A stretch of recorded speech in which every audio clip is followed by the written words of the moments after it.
tous, bienvenue dans Tête Sortie. Aujourd'hui, je vous emmène à la LKFF Galerie pour découvrir le travail de Beth Carter, une sculptrice qui vous propose d'explorer un petit peu la condition humaine de façon onirique. Et derrière chacune de ses œuvres, il y a une histoire. On y va, c'est parti. Beth Carter est une artiste qui vient d'Angleterre, elle vient de Bristol. C'est une artiste qui a grandi dans un milieu relativement difficile. Et qui a développé son art par rapport à beaucoup d'expériences personnelles et familiales. Donc on va retrouver beaucoup de charges psychologiques propres à l'artiste dans ses œuvres. Les œuvres mélangent des éléments liés à l'enfance. Donc on va retrouver parfois un petit univers de Béatrice Potter où on retrouve les animaux, etc. On mélange aussi des éléments de la mythologie, des contes, le cirque. Donc tout ça, c'est vrai que c'est toujours relatif un peu à l'enfance. C'est un travail très psychologique qui fait un peu appel à un côté un peu sombre.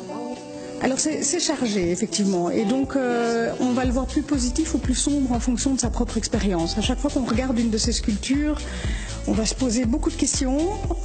Alors il y en a qui vont peut-être au premier abord nous heurter, et plus on les regarde et plus on les interprète et plus elles vont nous toucher. Évidemment, le côté hybride de beaucoup de ces sculptures, donc ce sont souvent des hommes animaux où les proportions sont inversées, où ce sont des personnages qui portent des masques, qui va nous interpeller, nous séduire, nous heurter. En fait, les relations sont très très ambiguës et dépendront souvent aussi de notre humeur du moment. Ici, on a une sculpture qui est assez intéressante parce qu'on retrouve un enfant qui touche une tête d'éléphant, sa tête d'éléphant, et on a presque un élément de surprise. Il se demande, tiens, la manière dont il se comporte vis-à-vis de sa tête est surprenante. Donc elle se pose la question, qu'est-ce qui m'arrive? Alors ici on en a une qui est vraiment beaucoup plus grande, presque taille humaine, et donc c'est un minotaure, c'est ça?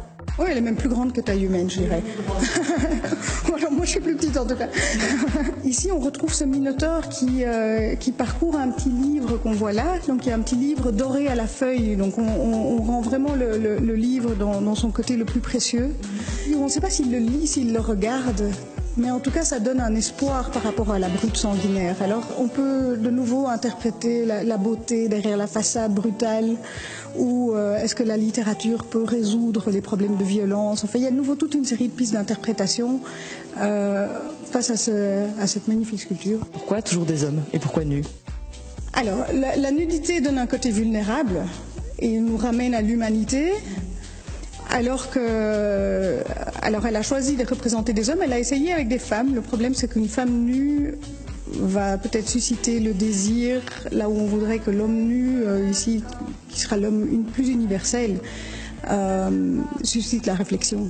Pour découvrir les superbes sculptures de Beth Carter, ça se passe à la LKFF Galerie. Ça dure jusqu'au 9 juin et ça s'appelle Shadow Stories. Tête Sortie, c'est terminé. Je vous laisse ici et je vous retrouve très bientôt. Au revoir à tous.